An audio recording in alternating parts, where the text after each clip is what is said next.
এখন পাঠ করছি সুনীল গঙ্গোপাধ্যায়ের ছোট গল্প ধর্মাধর্ম। সকাল থেকেই বৃষ্টি শুরু হয়েছে। ঝিরঝিরে বৃষ্টি, মাঝে মাঝে থেমে থেমে যায়, কিন্তু আকাশ পরিষ্কার হয় না। এরকমভাবে সারাদিন চলার পর সন্ধ্যের সময় থেকে একেবারে দুর্যোগ শুরু হলো। এই সব দিনে বাড়ি থেকে বেরোতে ইচ্ছে করে না, শুয়ে বসে আলস্য করার দিন। তবু এই সব দিনেও চুরি ডাকাতি মারামারি হয়, থানায় লোকজন আসার বিরাম থাকে না। এ তল্লাটে এখনও বিজলি বাতি আসেনি।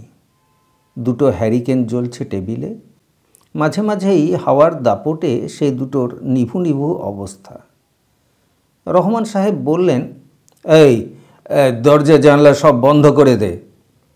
তারপর রহমান সাহেব ডায়েরি বইটা সরিয়ে রেখে টেবিলের ওপর পা তুলে দিলেন, কোমরের বেল্ট আলগা করে দিয়ে বললেন, যথেষ্ট কাজ হয়েছে, আর পারি না। এই আলী, মুড়ি কিনে নিয়ে আয় তো। আলীর চেহারা রোগা চিমসে মতো, বয়স বোঝা যায় না, 30ও হতে পারে, 50ও হতে পারে। কোনো রকম হুকুম শুনলেই সে অতি ব্যস্ত হয়ে দৌড়োদৌড়ি শুরু করে। আলী এসে দারোগা সাহেবের টেবিলের সামনে দাঁড়ালো। রহমান সাহেব বিশাল চেহারার পুরুষ, টকটকে ফর্সা রং, নাকের নিচে পুরুষ্ট গোঁফ, কথা বলেন বাজখাঁই গলায়, কিন্তু মানুষটি ভালো। সাধারণ লোক এসেও রহমান সাহেবের কাছে প্রাণ খুলে কথা বলতে পারে। রহমান সাহেব পকেট থেকে একটা টাকা বার করে দিয়ে বললেন, 8 আনার মুড়ি নিয়ে আয়, আর 8 আনার তেলে ভাজা। তেলে ভাজা গরম দেখে আনবি, গরম যদি না পাস তো দাঁড়িয়ে থেকে ভাজিয়ে আনবি, বুঝলি? আলী হাত জোর করে বলল, জি। রহমান সাহেব হাসি মুখে বললেন, 10 মিনিটের বেশি সময় লাগলে তোর গর্দান নেব, যা, দৌড়ে যা, ছাতা নিয়ে যাবি।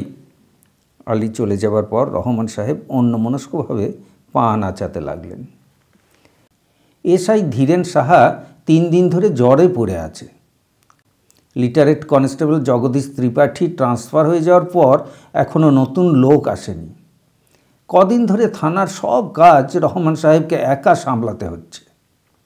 টেবিলের ওপাশের বেঞ্চে জনা 5 ছিঁচকে চোর, দাঙ্গাবাজ আর দালাল বসে আছে চুপ করে। এরা সবাই জানে এখন দারোগা সাহেবের খিদে পেয়েছে, এখন বিরক্ত করা ঠিক নয়।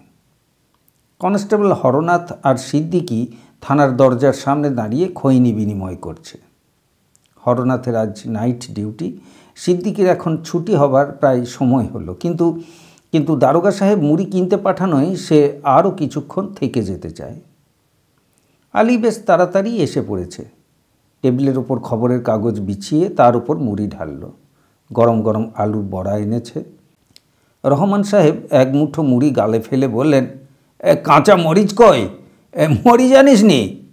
আলী বলল, জি না। রহমান সাহেব ধমকে বললেন, তোর বুদ্ধি শুদ্ধি হবে কবে? হ্যাঁ, কাঁচা মরিচ ছাড়া মুড়ি খাওয়া যায়?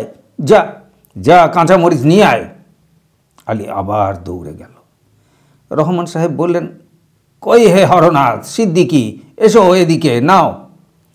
চোর ছ্যাঁচোর দালালরা সামনের টুলে নিঃশব্দে বসে আছে। রহমান সাহেব সেদিকে একবার তাকালেন। তিনি ভদ্রলোক, অন্যের সামনে একা একা খেতে পারেন না। বললেন, ও হরনাথ, ওদেরও দাও এক মুঠো করে, অনেকক্ষণ ধরে বসে আছে। দারোগা সাহেবের নিজের পয়সায় কেনা মুড়ি চোর ছ্যাঁচোরদের খাওয়াবার ব্যাপারটা হরনাথের একেবারেই পছন্দ হয় না। সে খুবই ছোট ছোট মুঠোয় মুড়ি তাদের হাতে দিয়ে অবজ্ঞার সঙ্গে বলে, এই নাও হে, খাও, দারোগা সাহেব দিচ্ছেন। আলী আবার যখন ফিরে এলো তখন মুড়ি প্রায় সব শেষ। রহমান সাহেব হাসতে হাসতে বললেন, নুন আনতে পান্তা ফুরিয়ে গেল যে, তাহলে আবার মুড়ি আনবি নাকি? বাদলার দিনে মুড়ির মতন। আলীর সঙ্গে সঙ্গে আরেকজন লোক এসেছে, অন্ধকারে দাঁড়িয়ে আছে। রহমান সাহেব জিজ্ঞেস করলেন, ওকে? লোকটি এগিয়ে এসে বলল, হুজুর, আমি প্রতাপ সিং। লোকটি ধুতি পরা, রোগা, খেতে না পাওয়া চেহারা। বাংলা ছাড়া কোনো ভাষাই জানে না। এই লোকের নাম প্রতাপ সিং শুনলে অবিশ্বাস্য মনে হয়, কিন্তু মুর্শিদাবাদ জেলায় নানা জাতের লোকের মিশ্রণ হয়েছে। নবাবী আমলে কত রাজপুত, পাঠান, পাঞ্জাবি এখানে এসেছিল ভাগ্যের সন্ধানে। তাদের অনেকেরই বংশধর এখন ভেতো বাঙালি হয়ে মিশে গেছে সাধারণ লোকের মধ্যে। প্রতাপ সিং লোকটা আগে ছিল ছিঁচকে চোর, এখন সে পুলিশের ইনফরমার। জিয়াগঞ্জে একটা বিড়ির দোকান খুলেছে। প্রতাপ সিংকে এই সময় রহমান সাহেব ঠিক পছন্দ করলেন না। লোকটা প্রায়ই নানান উড়ো খবর নিয়ে আসে। রহমান সাহেব জিজ্ঞেস করলেন, তোমার আবার কি চায়? প্রতাপ সিং দুপায়ে এগিয়ে এসে বললে, সাহেব পাকা খবর আছে। কি? বলো না। প্রতাপ সিং রহমান সাহেবের একেবারে কানের কাছে এসে ফিসফিস করে কি বলতে লাগলো। রহমান সাহেব টেবিল থেকে খুঁটে খুঁটে মুড়ির ভাঙা দু একটা টুকরো মুখে দিতে লাগলেন। হঠাৎ উত্তেজিতভাবে একসময় বললেন, সত্যি? আগে আমি নিজের চোখে দেখে এসেছি। এর আগেও তো অনেকবার নিজের চোখে দেখেছ, এবার কোনো ভুল নেই। রহমান সাহেব ব্যস্ত হয়ে বেল্ট বেঁধে উঠে দাঁড়ালেন। হাঁক দিলেন, দরওয়াজা। আলী দৌড়ে এসে বলল, হুজুর। চল আমার সঙ্গে। আর কে যাবে? হরনাথ। হরনাথ বলল, তাহলে থানায় কে থাকবে? ঠিক কথা, থানায় একজন কারো থাকা দরকার। হরনাথের সেই ডিউটি। এদিকে একজন আর্মড কনস্টেবল সঙ্গে নিয়ে যাওয়া উচিত। আলীটা কোনো কমবেন না। তাহলে সিদ্দিকিই চলুক। সিদ্দিকির ডিউটি অফ হয়ে গেলেও সে আপত্তি করল না। জেলার এসপির কাছে অনেকবার দরবার করেও এই থানার জন্য এখনও জিপ পাওয়া যায়নি। সাইকেলেই দারোগাকে কাজ সারতে হয়। 3টে সাইকেল বেরোলো। সিদ্দিকি তার সাইকেলের পেছনে তুলে নিল প্রতাপ সিংকে। প্রতাপ সিং খবর এনেছে শিবমঙ্গলের। গত 1 বছর ধরে অনেক চেষ্টা করেও শিবমঙ্গলকে ধরা যাচ্ছে না। শিবমঙ্গল সাধারণ কোনো ক্রিমিনাল হলে এই ঝড় বাদলার মধ্যে রহমান সাহেব নিশ্চয়ই তার খোঁজে বেরুতেন না। খাস দিল্লি থেকে সার্কুলার এসেছে শিবমঙ্গলের নামে। সে দেশের দামি দামি জিনিস বিদেশে পাচার করে। হাজারদুয়ারির মিউজিয়াম থেকেও সেই জিনিস চুরি করেছে। বৃষ্টির তেজ বেশি নেই, ঝোড়ো হাওয়া বইছে সমানে। রাস্তাঘাট ঘুটঘুটে অন্ধকার। রহমান সাহেব জিজ্ঞেস করলেন, এবার কোন দিকে? প্রতাপ সিং বলল, হুজুর, হাটখোলার পেছনে ঠিক গঙ্গার ধারে চপলার ঘরে। রহমান সাহেব অবাক হলেন। চপলাকে তিনি চেনেন। হাটখোলার পেছনে যে 3-4 ঘর বেশ্যা আছে, চপলা তাদের একজন। নেহাতি দুস্থ হাটুরে লোকজন শুধু যায় ওদের কাছে। শিবমঙ্গল দুর্ধর্ষ চোর হলেও বয়সে বৃদ্ধ। বহুকাল ধরে সে এই কাজ করে পুলিশের চোখে ফাঁকি দিয়ে বেড়াচ্ছে। কিন্তু তার বয়স এখন 60 বছরের কম নয়। সে বেশ্যার ঘরে আসবে কেন? প্রতাপ সিং বললেন, হুজুর, চপলা ওর মেয়ে। রহমান সাহেব স্তম্ভিত হয়ে গেলেন। চোর হোক যাই হোক, তিনি শুনেছিলেন শিবমঙ্গল খানদান বংশের লোক। শিবমঙ্গলের এক চাচা কলকাতায় বেশ বড় ব্যবসায়ী। আর এক চাচার স্বদেশী আমলে কালাপানি হয়েছিল। আজাদির পর বেঁচে থাকলে নিশ্চয়ই মন্ত্রী হতো। একই পরিবারের মানুষ এরকম হয়। শিবমঙ্গলেরও পদবী সিং, কিন্তু তার পরিবারের কেউ কেউ এখন সিংয়ের বদলে সিংহ লিখে পুরোপুরি বাঙালি বলে গেছে। বেশ্যাদের ঘরগুলো বেশিরভাগই অন্ধকার। এই রাতে আর খদ্দের জোটেনি। দরজা জানলা বন্ধ করে বৃষ্টির মধ্যে আরাম করে ঘুমোচ্ছে। চপলার ঘরেরও দরজা জানালা বন্ধ, কিন্তু ক্ষীণ আলোর রেখা দেখা যায়। সাইকেল থেকে নেমে রহমান সাহেব হেঁটে এগুতে লাগলেন। প্রতাপ সিংকে জিজ্ঞেস করলেন, তুমি খবরটা পেলে কি করে? প্রতাপ সিং একটুও লজ্জা না পেয়ে বলল, আমি চপলার ঘরে আসছি মাঝে মাঝে। আজও আসছিলে? জি হুজুর। তারপর? দেখলাম চপলার ঘরে লোক আছে, তাই কৌতূহল হলো।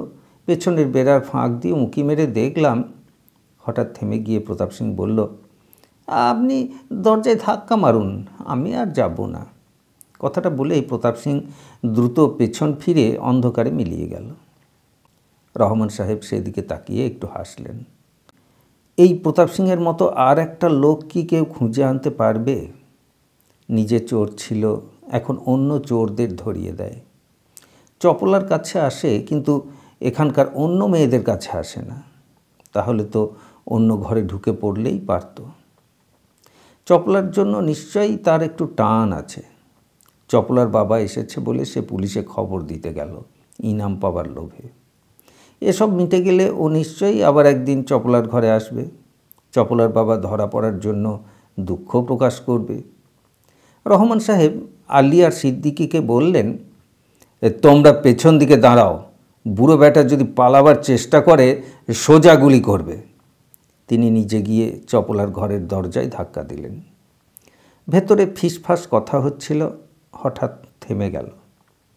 আর একবার ধাক্কা দিতেই ভেতর থেকে চপলা বলল, হবে না হবে না, সারা রাতের লোক আছে। রহমান সাহেব এবার জোরে ধাক্কা দিলেন। দরজা একটু খুলতেই তিনি ঠেলে ঢুকে পড়লেন। ঘরের ঠিক মাঝখানে শিবমঙ্গল খেতে বসেছিল। দারোগাকে দেখে উঠে দাঁড়ালো। বেশ বড় একটা পোর্সিলিনের প্লেটে তাকে ডাল, ভাত ও আলু সেদ্ধ দিয়েছে। শিবমঙ্গল 2-1 গ্রাস মুখে দিয়েছিল মাত্র। পাশে দুটো বেশ বড় রূপোর বাটিতে ছানা আর দই। শিবমঙ্গল এঁটু হাতে চুপ করে দাঁড়িয়ে আছে। চপলার মুখখানা ভয়ে রক্তশূন্য।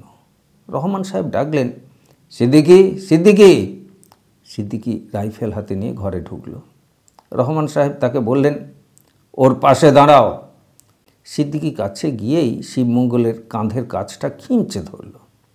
চপলা প্রায় কেঁদে উঠে বলল, বাবু, ওকে খাবারটা খেয়ে নিতে দিন, মুখের ভাত। রহমান সাহেব বললেন, মুসলমান ওকে ছুঁয়ে দিয়েছে, এখন কি আর ও খেতে পারবে? শিবমঙ্গল বলল, বড় খিদে পেয়েছে আজ, না খেলে হাঁটতেই পারবো না। সিদ্দিকী, ছেড়ে দাও ওকে। শিবমঙ্গল সঙ্গে সঙ্গে আবার বসে পড়ল। 2-3 গ্রাস খেয়ে আবার মুখ তুলে বলল, এই চপলা, দারোগা সাহেবকে বসতে দে। একটি মাত্র খাট ছাড়া চপলার ঘরে বসবার আর কোনো জায়গা নেই। দারোগা সাহেব ওই খাটে বসবেন না। চপলা আর একটা আসন পেতে দিল মাটিতে। আসামির মুখোমুখি মাটিতে বসে পড়াটা হাস্যকর, তবু রহমান সাহেব সেখানে বসলেন। হুজুর, চা পানি কিছু খাবেন? না। শিবমঙ্গল খুব মনোযোগ দিয়ে খাচ্ছে। চপলা বাটিতে করে আরও খানিকটা ভাত এনে বলল, আর একটু ভাত নাও। শিবমঙ্গল বললে, দে। হ্যাঁ, ডাল আছে? আর আছে। রহমান সাহেব তাকিয়ে তাকিয়ে দেখতে লাগলেন। মেয়ে তার বাবাকে যত্ন করে খাওয়াচ্ছে। চপলাকে দেখলে এখন আর 5টা গেরস্থ ঘরের মেয়ে বলেই মনে হয়।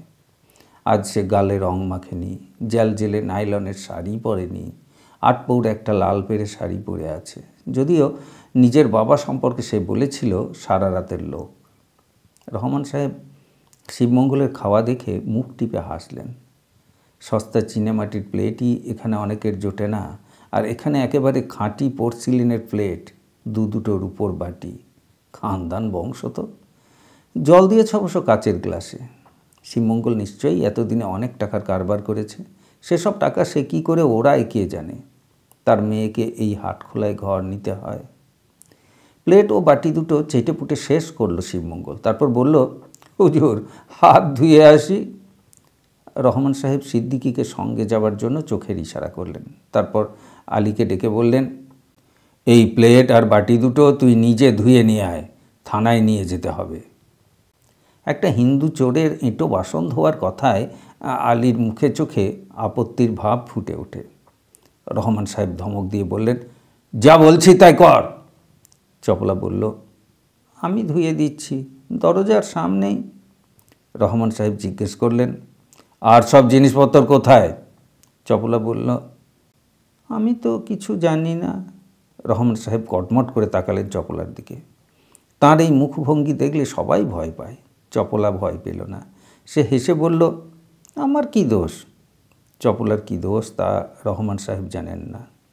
চপলার ঘরে নানা রকম গুন্ডা বদমাস ধরনের লোকও নিশ্চয় আসে। সকলকে ভয় পেলে এতদিন তার পক্ষে বেঁচে থাকাই সম্ভব হতো না। সে যেন সব কিছুই মেনে নিয়েছে। শিবমঙ্গল তোমার বাবা? হ্যাঁ। তোমার মা কোথায়? অনেক দিন নেই। শিবমঙ্গল এখানেই থাকে? তার নিজের আর কোনো থাকার জায়গা নেই? ছিল এক সময়, এখন নেই। শিবমঙ্গল হাত ধুয়ে ফিরে আসতেই রহমান সাহেব উঠে দাঁড়ালেন। কোনো কথা না বলে তার গালে বিরাট জোরে এক চর কষালেন। শিবমঙ্গলের ওপর তিনি হঠাৎ অসম্ভব রেগে গেছেন।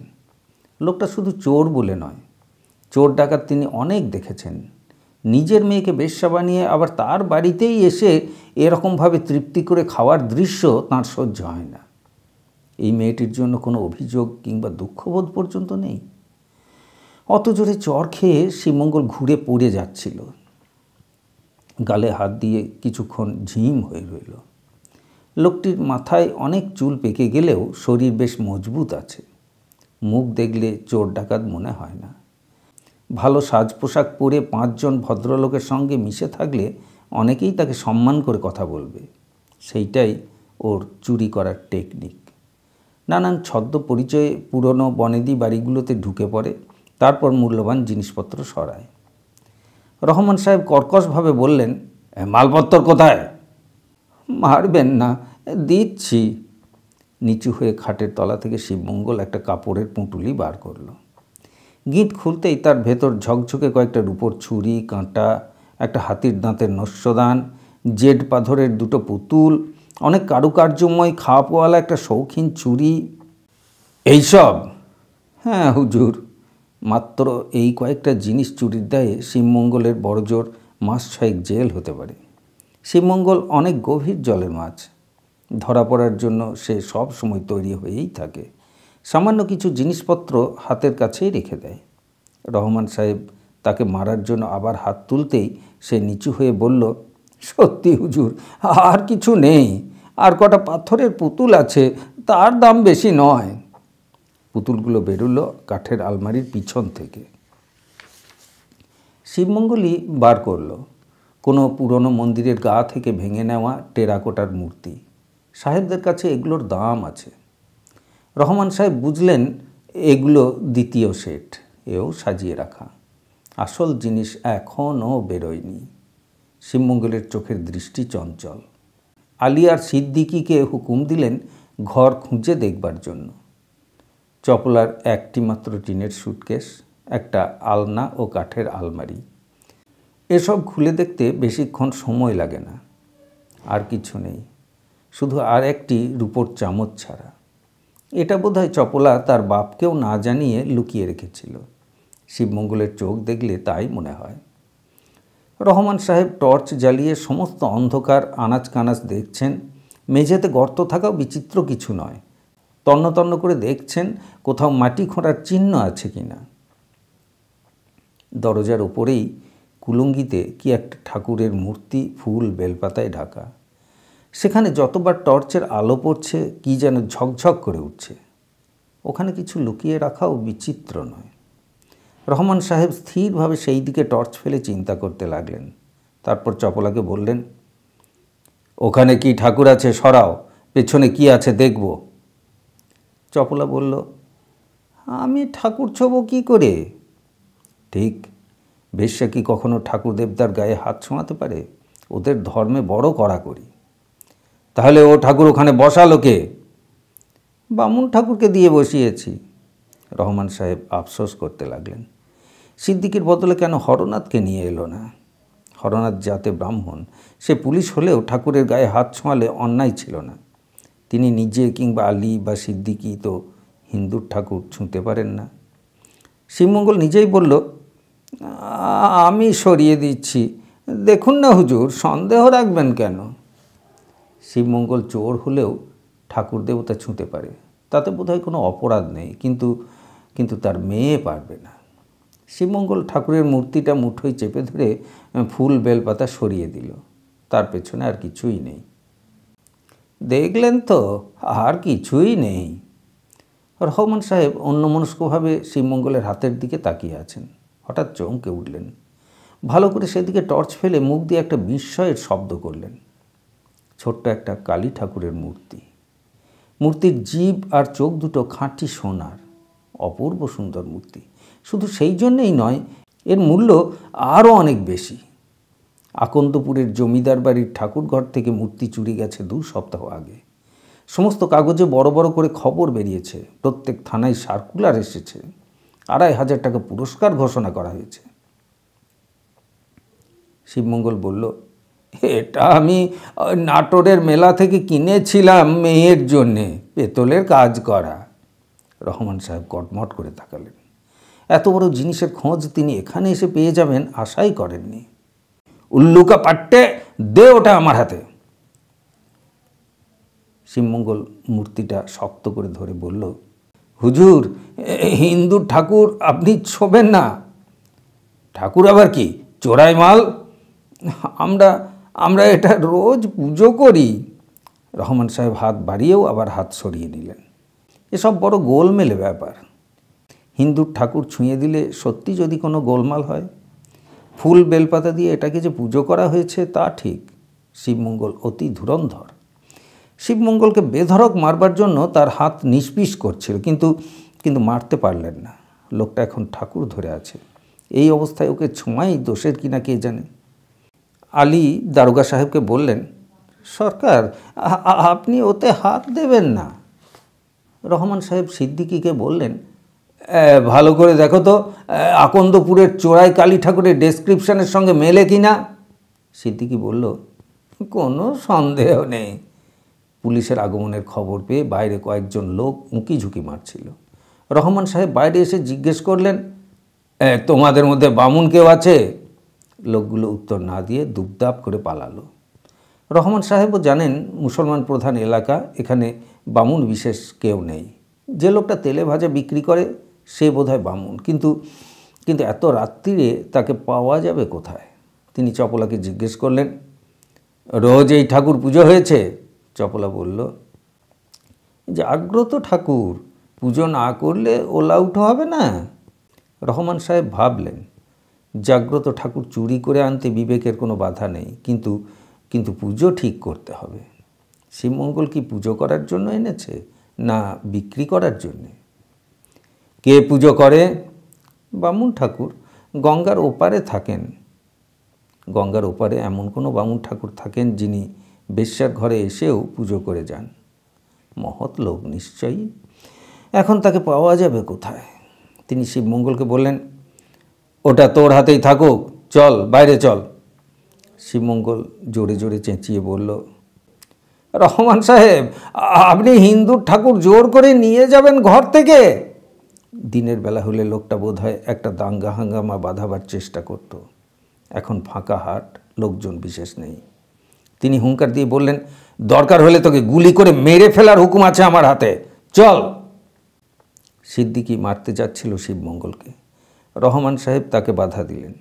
ছোঁয়াছুঁয়ির মধ্যে তিনি যেতে চান না। রাইফেলটা কাঠ ও লোহার, ওটা দিয়ে ছুঁলে দোষ নেই। তিনি বললেন, রাইফেল দিয়ে ওর পেছনে গুঁতো মার।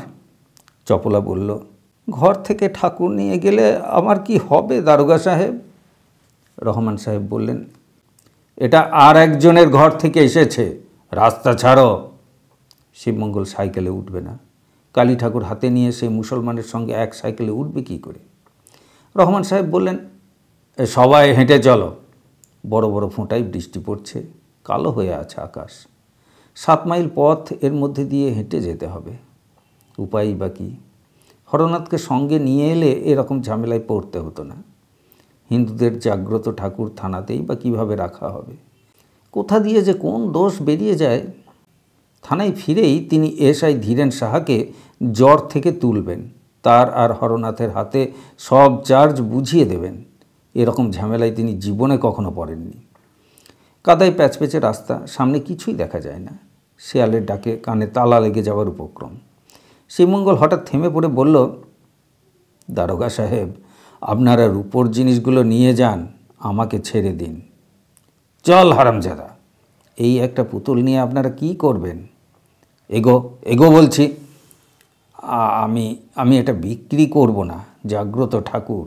বিক্রি করলে আমার হাতে কুষ্ঠ হবে, আমাকে ছেড়ে দেন। চল, আগে চল। শিবমঙ্গল হাতটা উপরে তুলে বলল, তাহলে গোল্লাই যাক। কালীমূর্তিটা সে দূরে ছুঁড়ে দিয়েছে। নিজের হাতে সে প্রমাণ রাখতে চায় না। ঝুপ করে মূর্তিটা পড়ার শব্দ হলো। ওদের তিনজনের পুঞ্জীভূত রাগ এতক্ষণ ওর গায়ে হাত দিতে পারেনি। এখন আর কোনো বাধা নেই। সিদ্দিকী বলল, মার শালাকে, মার। বন্দুকের কুঁদো দিয়ে ওর পিঠে ঘা দিল দমাদম করে। আলী যেখানে সেখানে ঘুষি মারতে লাগলো। সত্যি সত্যি না ভান তা কে জানে। শিবমঙ্গল তৎক্ষণাৎ অজ্ঞান হয়ে গেল। রহমান সাহেব টর্চ হাতে দৌড়ে গেলেন যেখানে মূর্তিটা পড়েছিল সেই দিকে। একটু খুঁজতেই পাওয়া গেল। মূর্তিটা চিত হয়ে পড়েছে কাদার মধ্যে। সোনার চোখ দুটি টর্চের আলোয় জ্বলজ্বল করছে। তিনি নিচু হয়ে সেটাকে তুলতে গিয়েও নিজেকে সামলে নিলেন। এখানে কেউ দেখছে না, তবু দরকার কি? অন্যের ধর্ম, অন্যের ঠাকুর, কিন্তু তার ছোঁয়ায় যদি অপবিত্র হয়ে যায়। রহমান সাহেব হাঁক দিয়ে বললেন, এই তোরা ওটাকে সাইকেলে চাপিয়ে থানায় নিয়ে যা, হাত পা বেঁধে ফেল। খুব সাবধান কিন্তু, ও ভারী চালাক। ওকে লকআপে দিয়ে তেলে ভাজার দোকানের বামুন ঠাকুরকে খুঁজে বার করার চেষ্টা করবি। যদি না পাস শুধু হরনাথকেই নিয়ে আসবি। এসআই সাহেবকে খবর দিবি। ওরা চলে যাওয়ার পর সেই ঘুরঘুরটি অন্ধকারের মধ্যে রহমান সাহেব একা দাঁড়িয়ে রইলেন। ঝাঁকঝাঁক মশা এসে তাকে আক্রমণ করল। তার সাইকেলটা রাস্তার ধারে পড়ে আছে। অন্য কোনো চোরাইমাল হলে তিনি সেটা অনায়াসে তুলে নিয়ে সাইকেলে চেপে থানায় পৌঁছে যেতেন। একটা পুতুল। এই পুতুলের সামনে অনেকে এসে কাঁদে, অনেকে কত কী মানত করে। কেউ কেউ বলে জাগ্রত ঠাকুর। কাদার মধ্যে পড়ে আছেন সেই ঠাকুর। ধুয়ে মুছে পরিষ্কার জায়গায় রেখে দেওয়া কি অন্যায়? শিবমঙ্গল যে এটা ছুঁড়ে ফেলে দিল, একটুও ওর বুক কাঁপল না? সাহেবদের কাছে মূল্যবান অ্যান্টিক হিসেবে বিক্রি হয়ে যেত। রহমান সাহেব মূর্তির চোখের ওপর আবার টর্চ ফেললেন। পাথরের মূর্তিতে সোনার চোখ ও জিভ থাকায় ভারী সুন্দর সমন্বয় হয়েছে। আজ কি অমাবস্যা? হঠাৎ রহমান সাহেবের একটু একটু ভয় করতে লাগলো। নিজেই লজ্জা পেয়ে ভয়টাকে ঝেড়ে ফেলবার চেষ্টা করলেন। শৈশব থেকেই তিনি হিন্দুদের আচার আচরণ দেখছেন। তার নিজের ধর্ম এসব কিছুর থেকে অনেক দূরে। তবু শরীরের মধ্যে একটা শিরশিরে অনুভূতি হয়। তিনি এখান থেকে দূরে সরে যেতে পারছেন না। এই মশার কামড় ও অন্ধকারের মধ্যেও তাকে দাঁড়িয়ে থাকতে হবে যতক্ষণ না হরনাথ আসে। হঠাৎ রহমান সাহেবের মনে হলো, শিবমঙ্গল, চপলা, সিদ্দিকী, আলী, হরনাথ কিংবা তার জীবনের যে কয়েকটা আলাদা বৃত্ত আছে, সেখানে ধর্ম আর অধর্মের বেশ পাশাপাশি জায়গা হয়ে যায়। তিনি নিজে যেন সেই মুহূর্তে তার জীবনের নিজস্ব বৃত্তের বাইরে এসে দাঁড়িয়েছেন। বিশ্ব সংসারে তিনি একা। এই অমাবস্যার অন্ধকারে তিনি যে পরধর্মের বিগ্রহের প্রহরী হয়ে দাঁড়িয়ে থাকতে পারছেন, এই জন্যে তাঁর একটু গর্ব হলো। কেউ দেখছে না, তবু তাতে কিছু আসে যায় না।